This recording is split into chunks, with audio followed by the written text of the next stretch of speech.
मेरे यानी कि हर्षिता बजाज के साथ। आरक्षण लागू नहीं करने को लेकर सरकार पर कई सवाल किए जा रहे हैं। तेजी से सब विकास की ओर बढ़ रहा है।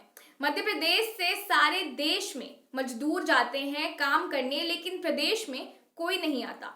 इसलिए जल्द से जल्द 27% आरक्षण लागू करे सरकार और कोर्ट में अपना पक्ष मजबूती से रखे।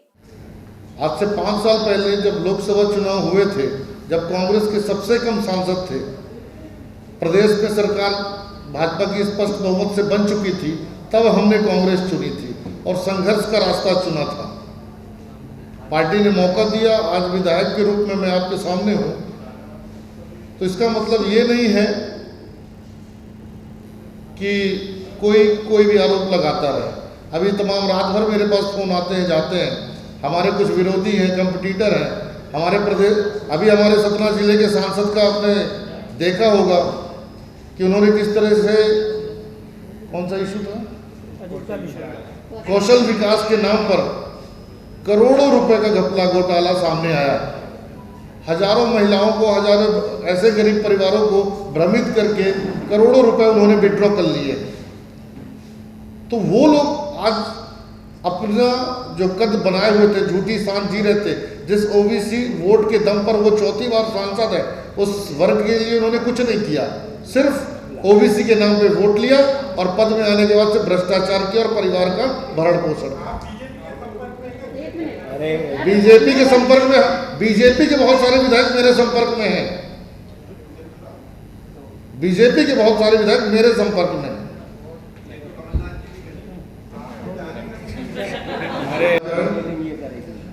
और हमारी पार्टी भी अपनी तरफ से आरक्षण को लेके अपनी तरफ से वरिष्ठ वकील को पेश करना चाहती है। और आप पत्रकार साथियों से ये निवेदन है कि इस बात को आगे बढ़ाएं कि जो अंतिम छोर का व्यक्ति है प्रदेश का, जो पलायन करता है रोजी रोटी के लिए, आपने कभी भी मध्य प्रदेश में साउथ के वर्कर नहीं देखे होंगे, कभी हरियाणा का वर्कर नहीं देखा होगा। पूरे देश में मध्य प्रदेश के वर्कर मजदूरी करने के लिए बाहर जाते हैं। अगर ये आरक्षण की व्यवस्था होगी तो निश्चित ही हमारे प्रदेश का जो युवा है वो पलायन नहीं करेगा, उसे यही रोजगार होगा। धन्यवाद, बहुत बहुत।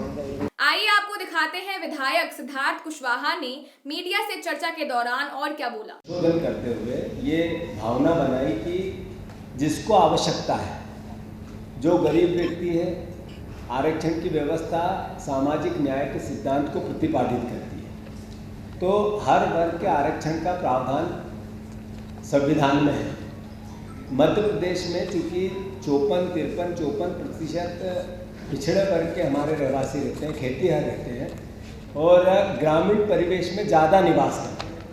ऐसे में उनको सामाजिक न्याय के सिद्धांत से जोड़ा जाए, आर्थिक उनको संपन्नता, सामाजिक तौर पर सरकारी नौकरी और एजुकेशन के सेक्टर में उनको मदद, कमलनाथ जी की सरकार की मंशा थी। कमलनाथ जी की व्यक्तिगत भी इसमें बहुत पॉजिटिविटी से भावना थी।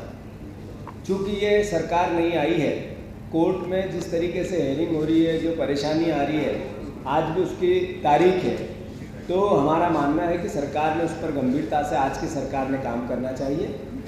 इसके साथ ही मैं आपको बता दूं कि कमलनाथ जी ने स्वर्ण समाज के 10% गरीबों के लिए आर्थिक आधार पर भी संशोधन करते हुए उनको सहयोग कैसे करे सरकार, कानून, संविधान, उस पर भी काम किया है। और स्वर्ण को जो अनारक्षित वर्ग में आता है, हमारा परिवार का साथी और आर्थिक गरीब है या जरूरतमंद है, उसको भी सहयोग ये सरकार करना चाहती थी। उसमें भी 10% आरक्षण की व्यवस्था हमने आर्थिक आधार पर की। वो सारा काम जो एक सामाजिक न्याय को प्रतिपादित करता है, कमलनाथ जी हमेशा उसके लिए अग्रसर रहते थे, हमारी सरकार रहती थी, कांग्रेस पार्टी का विचार रहता था।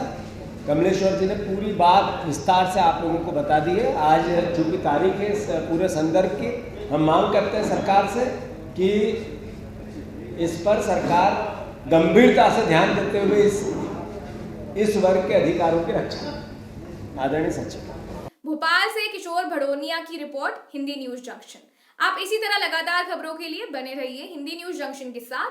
धन्यवाद।